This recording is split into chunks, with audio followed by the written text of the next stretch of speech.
विष्णुं शशिवर्णं चतुर्भुजम् प्रसन्नवदनं ध्यायेत् सर्वविघ्नोपशान्तये व्यासं वसिष्ठनप्तारं शक्तेः पौत्रमकल्मषम् पराशरात्मजं वन्दे शुकतातं तपोनिधिम् व्यासाय विष्णुरूपाय व्यासरूपाय विष्णवे नमो वै ब्रह्मनिधये वासिष्ठाय नमो नमः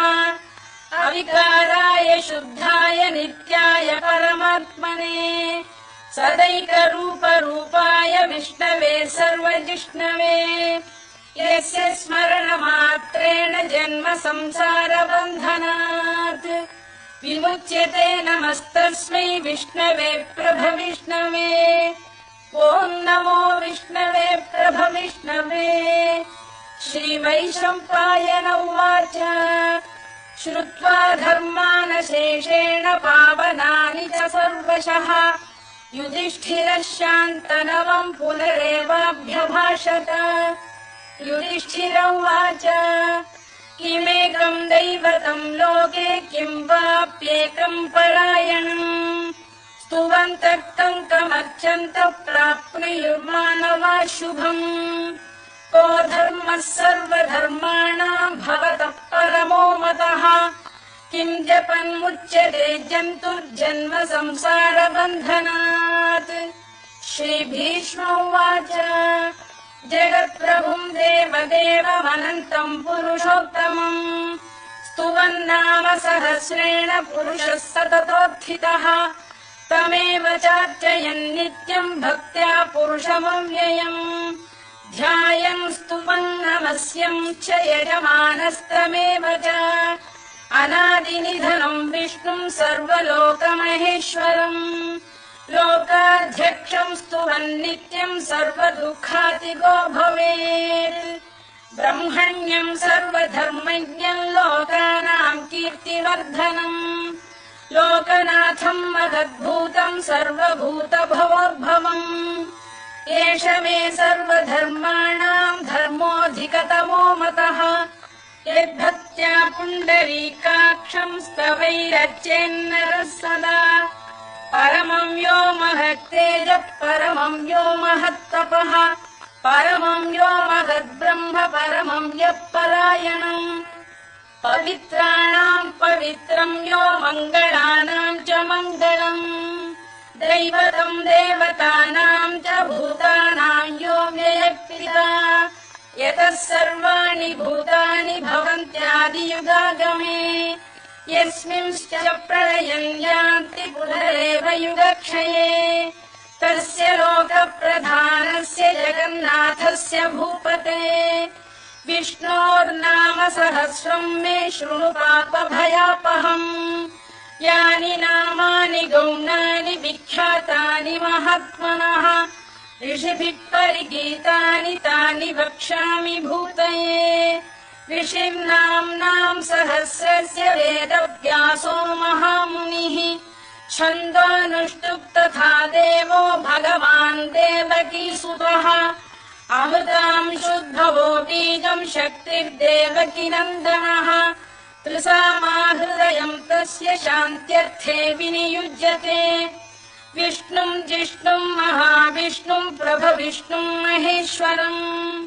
अनेकरूपदैत्यान्तम् नमामि पुरुषोत्तमम् अस्य श्रीविष्णोर्दिव्यसहस्रनामस्तोत्रमहामन्त्रस्य श्रीवेदव्यासो भगवान् ऋषिः अनुष्टुप्छन्दः श्रीमहाविष्णुः परमात्मा श्रीमन्नारायणो देवता अमृतांशुद्भवो भानुरिति बीजम् देवकीनन्दन श्रेष्ठेति शक्तिः उद्भवः क्षोभणो देव इति परमो मन्त्रः शङ्खबृन्नन्दकी चक्रीति कीलकम् शार्ङ्गधन्वा गदाधर इत्यस्त्रम् रथाङ्गपाणिरक्षोभ्य इति नेत्रम् त्रिसामासामगः सामेति कवचम् आनन्दम् परब्रह्मेति योनिः ऋतुः सुदर्शनकाल इति दिग्बन्धः श्रीविश्वरूप इति ध्यानम् श्रीमहाविष्णुप्रीत्यर्थे सहस्रनाम जपे विनियोगः ध्यानम् क्षीरोदन्वत्प्रदेशे शुचिमणिविलसत्सैकते मौक्तिकानाम् मालातृप्तासनस्थस्फटिकमणिनिभैर्मौक्तिकैर्मण्डिताङ्गः शुभ्रैरभ्रैरदभ्रैरुपरि विरचितैर्मुक्तपीयूषवर्षैः आनन्दीनः पुनीयादरिनडिन गदा शङ्खपाणिर्मुकुन्दः भूः पादौ यस्य नाभिर्विरसुरनिलश्चन्द्रसूर्यौ च नेत्रे कर्णावाशा शिरोद्यौर्मुखमपि दहनो यस्य वास्तेयमब्धिः अन्तस्थं यस्य विश्वं सुरनरखगो भोगि गन्धर्वदैत्यैः चित्रं रम्यते तं त्रिभुवन वपुषं विष्णुमीशं नमामि ॐ नमो भगवते वासुदेवाय शान्ताकारं भुजगशयनं पद्मनाभं सुरेशं विश्वाधारं गगनसदृशं मेघवर्णं शुभाङ्गम् लक्ष्मीकान्तं कमलनयनं योगिहृद्ध्यानगम्यं वन्दे विष्णुं भवभयहरं सर्वलोकैकनाथम् मेघश्यामं पीतकौशेयवासं श्रीवत्साङ्कं कौस्तुभोद्भासिताङ्गम् पुण्योपेतं पुण्डरीकायताक्षं विष्णुं वन्दे सर्वलोकैकनाथम् नमः समस्तभूतानामादिभूताय भूभृते अनेकरूपरूपाय विष्णवे प्रभविष्णवे सशङ्खचक्रं सकिरीटकुण्डलं सपीतवस्त्रं सरसीरुपेक्षणम् सहारवक्षस्थलशोभिकौस्तुभं नमामि विष्णुं शिरसा चतुर्भुजम्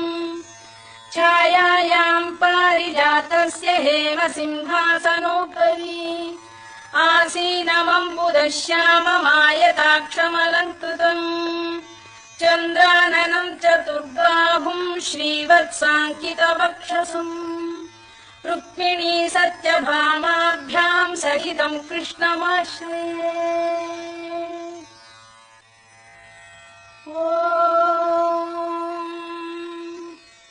विश्वं विष्णुर्वषत्कारो भूतभव्यभवत्प्रभुः भूतभृद्भावो भूतात्मा भूतभावनः भूतात्मा परमात्मा च मुक्तानां परमागतिः अव्ययः पुरुषः साक्षी क्षेत्रज्ञोऽक्षर एव च योगो योगविदां नेता प्रधानपुरुषेश्वरः नारसिंहवपुः श्रीमान् केशवः पुरुषोत्तमः सर्वः शर्वः शिवस्थाणुर्भूतादिर्निधिरव्ययः सम्भवो भावनो भर्ता प्रभवः प्रभुरीश्वरः स्वयंभूः शम्भुरादित्यः पुष्कराक्षो महास्वनः अनादिनिधनो धाता विधाता धातुरुत्तमः अप्रमेयो ऋषिकेशः पद्मनाभोऽमरप्रभुः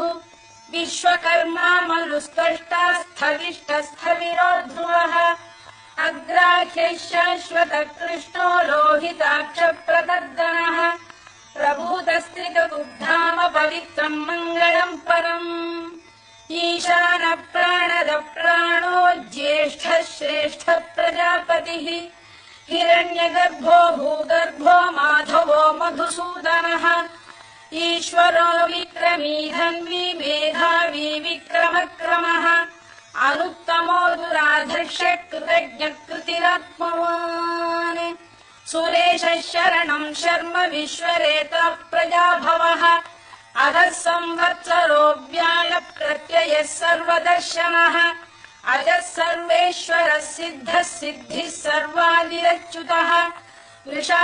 वृषाकपिरमेयात्मा सर्वयोगविनिसृतः वसुर्वसुमनः सत्यः समात्मा संमितः समः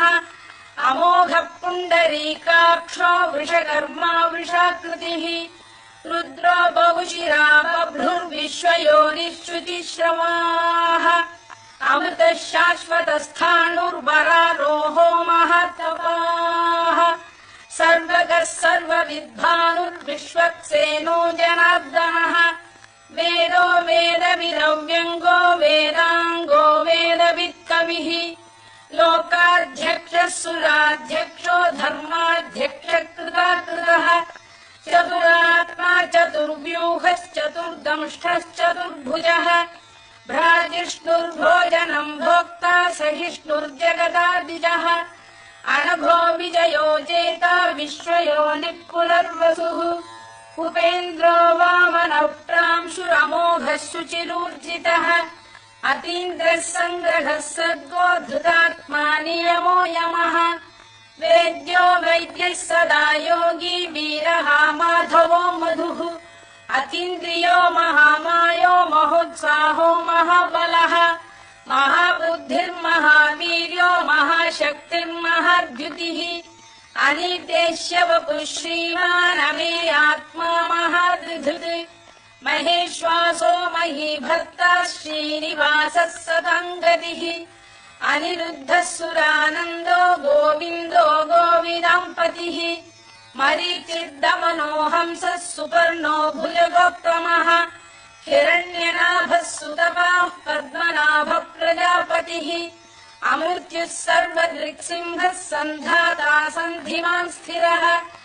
अजो दुर्मर्षणः शास्ता विश्रुतात्मा सुरारिः गुरुर्गुरुतमो धाम सत्यः सत्यपराक्रमः निमिषो निमिषस्रग्वी वाचस्पतिरुदारधीः अग्रणी ग्रामणी श्रीमान् न्यायो नेता समीरणः सहस्रमूर्धा विश्वात्मा सहस्राक्षः सहस्रपात् आवर्तनो निवृत्तात्मा संवृतः सम्प्रमर्दनः अधः संवर्तको गम्भीरनिरोधरणीधरः सुप्रसादप्रसन्नात्मा विश्वधृक् विश्वभुग्विभुः सत्कर्ता सत्कृतः साधुर्जन्मुर्नारायणो नरः असङ्ख्येयो प्रमेयात्मा विशिष्टः शिष्टकृच्छुचिः सिद्धार्थः सिद्धसङ्कल्पः सिद्धिदः सिद्धिसाधनः वृषाही वृषभो विष्णुर्वृषपर्वा वृषोदरः वर्धनो वर्धमानश्च विविक्तः श्रुतिसागरः सुभुजो दुर्धरो वाग्मी महेन्द्रो वसुदो वसुः नैकरूपो बृहद्रूपः शिपिमिष्टः प्रकाशनः ओजस्तेजोऽब्जुदिधर प्रकाशात्मा प्रतापनः वृद्धः स्पष्टाक्षरो मन्त्रश्चन्द्रांशुर्भास्करद्युतिः अमृतांशुद्भवो भानुः शशबिन्दुः सुरेश्वरः औषधम् जगतः सेतुः सत्यधर्मपराक्रमः भूतभव्यभवन्नाथः पवनः पावनो नलः कामः कामकृत्कान्तः कामः कामप्रदप्रभुः युगादिकृद्युगावर्तो नैकमायो महाशनः अदृश्यो व्यक्तरूपश्च सहस्रजिदनन्तजित् इष्टो विशिष्टः शिष्टेष्टः शिखण्डी नभुषो वृषः क्रोधः क्रोधकृत्कर्ता विश्वबाहुर्महीधरः अच्युतः प्रथितः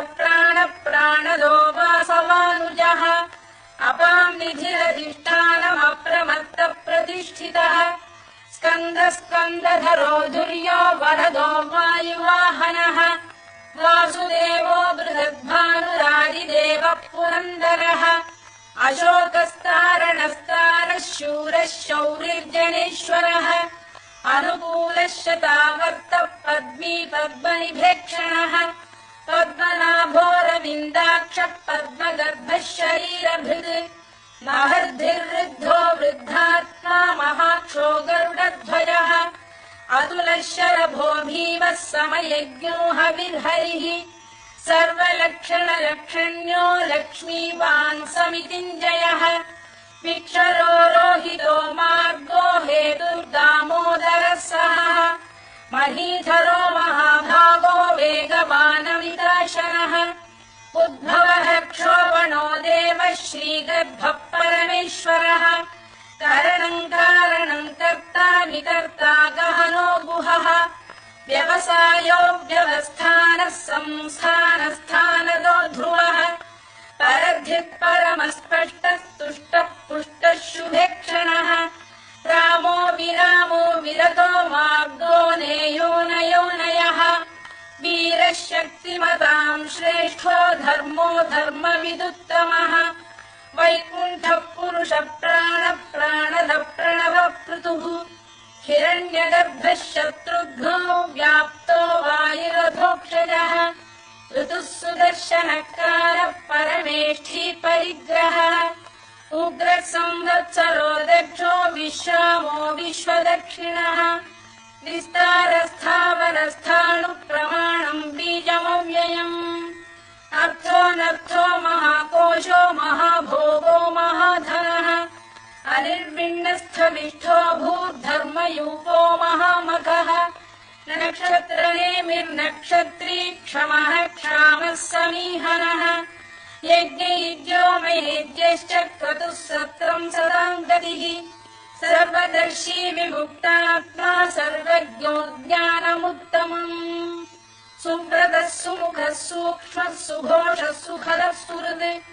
मनोहरोजितक्रोधो वीरबाहुर्विदारणः स्वापनः स्ववशो व्यापी नैकात्मानैककर्मकृत् वत्सरो वत्सलो वत्सी रत्नगर्भोधरेश्वरः धर्मकृद्धर्मकृद्धर्मी सरसक्षरमक्षरम् अविज्ञाता सहस्रांशुर्विधाता कृतलक्षणः गभस्तिलेमिः सत्तस्तः सिंहो भूतमहेश्वरः आदिदेवो महादेवो देवेशो देवभृद्गुरुः उत्तरो गोपतिर्गोप्ता ज्ञानगम्यः पुरातनः शरीरभूतवृद्भोक्ता कवीन्द्रो भूरि दक्षिणः सोमपो मृतपः सोमः पुरुजिः पुरुषत्तमः विनयो जयः सत्यसन्धो दाशार्हः सात्वतम् पतिः जीवो विनयिता साक्षी मुकुन्दो मितविक्रमः अम्भोनिधिरनन्तात्मा महोदधिशयोऽन्तकः अजो महार्घः स्वाभाव्यो जितामित्रप्रमोदनः आनन्दो नन्दनो नन्दः सत्यधर्मा त्रिविक्रमः महर्षिः कपिलाचार्यः कृतज्ञो मेदिनीपतिः त्रिपदस्त्रिदशाध्यक्षो महाशृङ्गकृतान्तकृत् महावराहो गोविन्दः सुषेणः कनकाङ्गिनी गुह्यो गभीरो गहनो गुप्तश्चक्रगदाधरः वेधास्वाङ्गोजितकृष्णो दृढः सङ्कर्षणोच्युतः वरुणो वारुणो वृक्षः पुष्कराक्षो महामनाः भगवान् बलहानन्दी वनमाली हलायुधः आदित्यो ज्योतिरादित्यः सहिष्णुर्गतिसत्तमः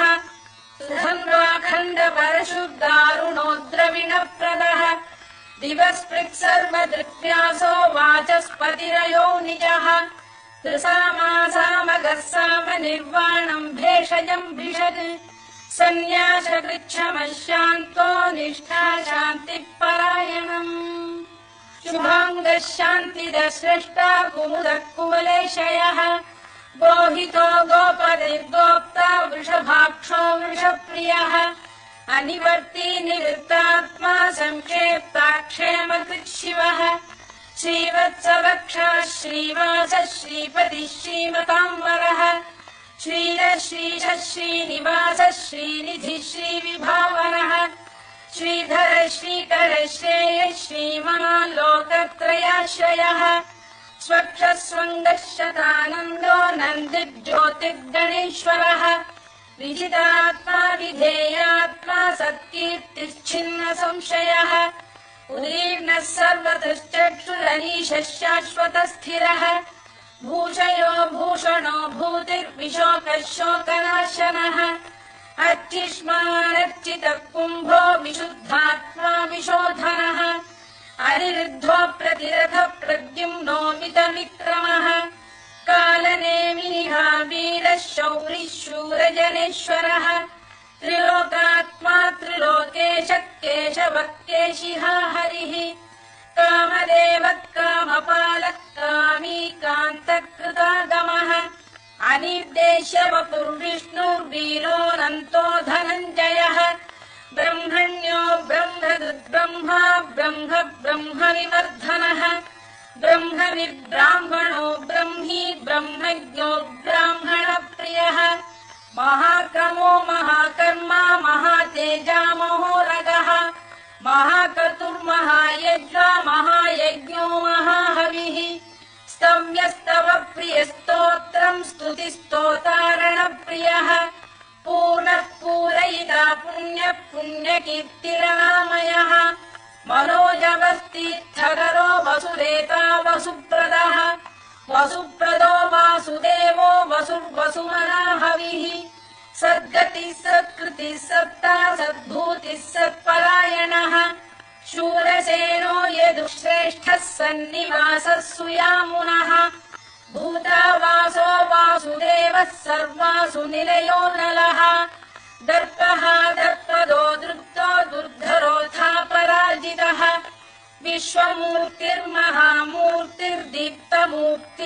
विश्वमूर्तिर्महामूर्तिर्दीप्तमूर्तिरमूर्तिमान् अनेकमूर्तिरव्यक्तः शतमूर्तिः शताननः एकोनैकः स वक्तः किं यत्तत्पदमनुत्तमम् लोकबन्धुर्लोकनाथो माधवो भक्तवत्सलः सुवर्णवर्णो हेमाङ्गो वराङ्गश्चन्दनाङ्गदी वीररामिषमः शून्यो घृताशीरचरश्चरः अमानी मानदो मान्यो लोकस्वामी त्रिलोकभृत् सुमेधा मेधजो धन्यः सत्यमेधाधराधरः तेजो वृषोद्युतिधरः सर्वशस्त्रभृताम्बरः प्रग्रहो निग्रहो व्यग्रो नैकशृङ्गो गदाग्रजः चतुर्मूर्तिश्चतुर्बाहुश्चतुर्व्यूहश्चतुर्गतिः चतुरात्मा चतुर्भावश्चतुर्वेदविदेकपात् समावर्तो निवृत्तात्मा दुर्जयो दुरधिक्रमः दुर्लभो दुर्गमो दुर्गो दुरावासो दुरारिः शुभाङ्गो लोकसारङ्गः सुतन्तुस्तन्तुवर्धनः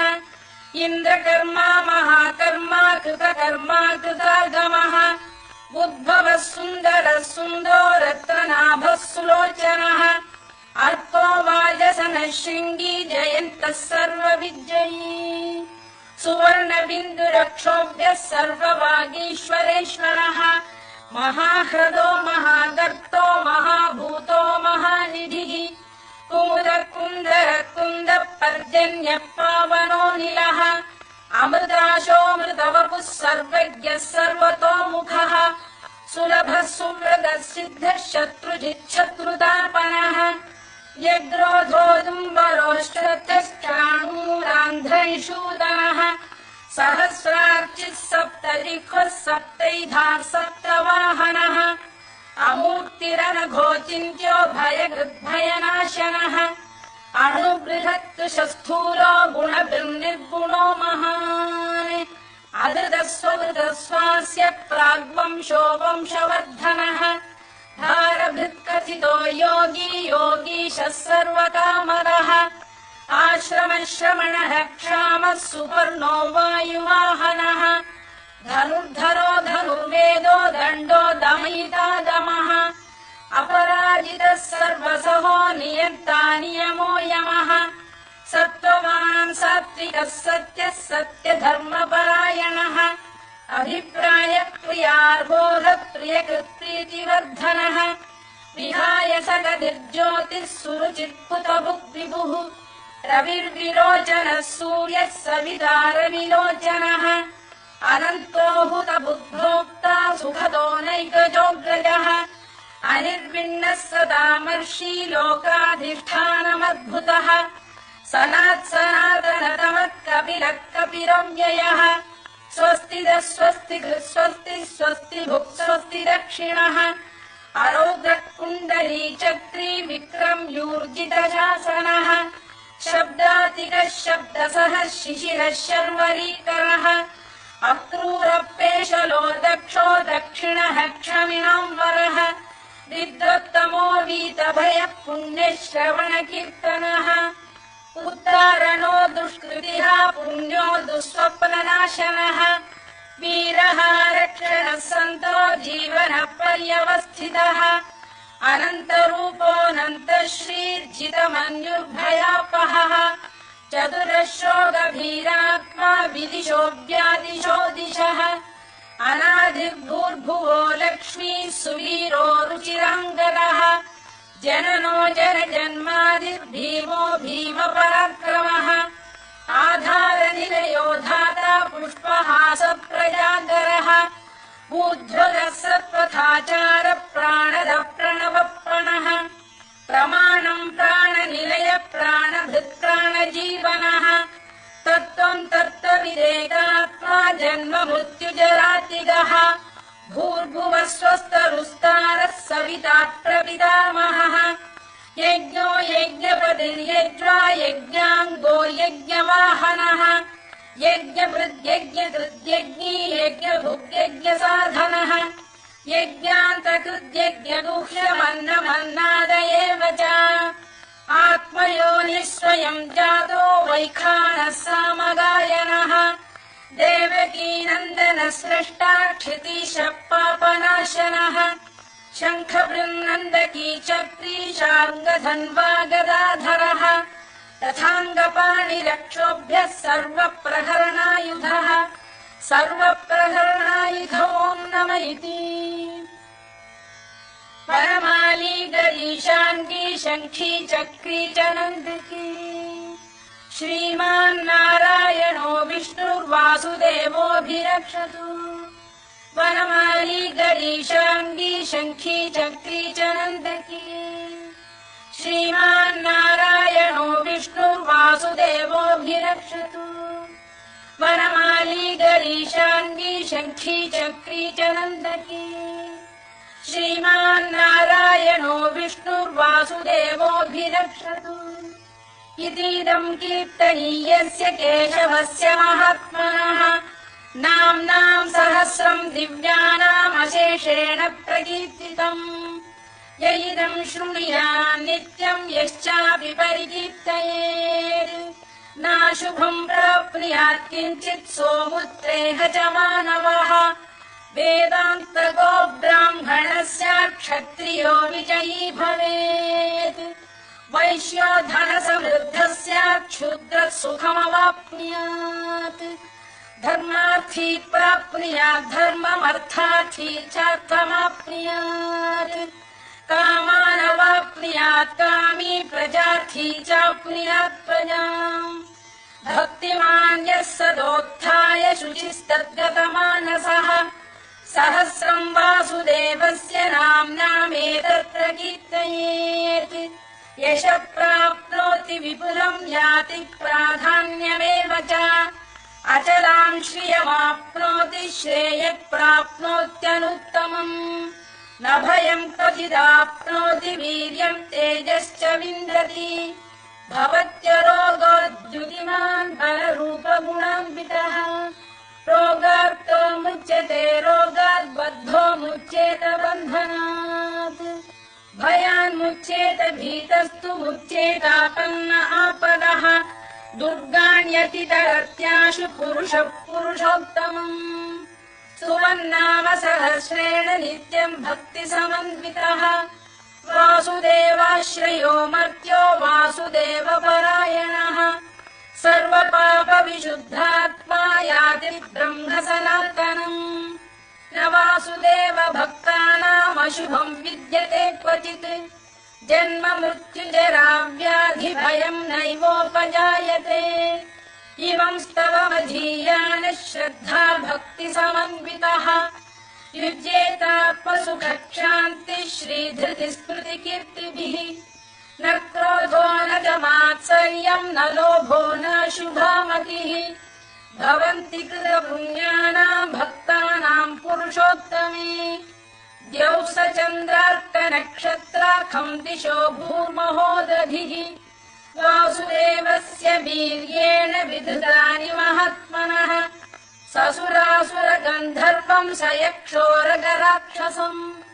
जगत्वशे वर्ततेदम् कृष्णस्य सचराचरम्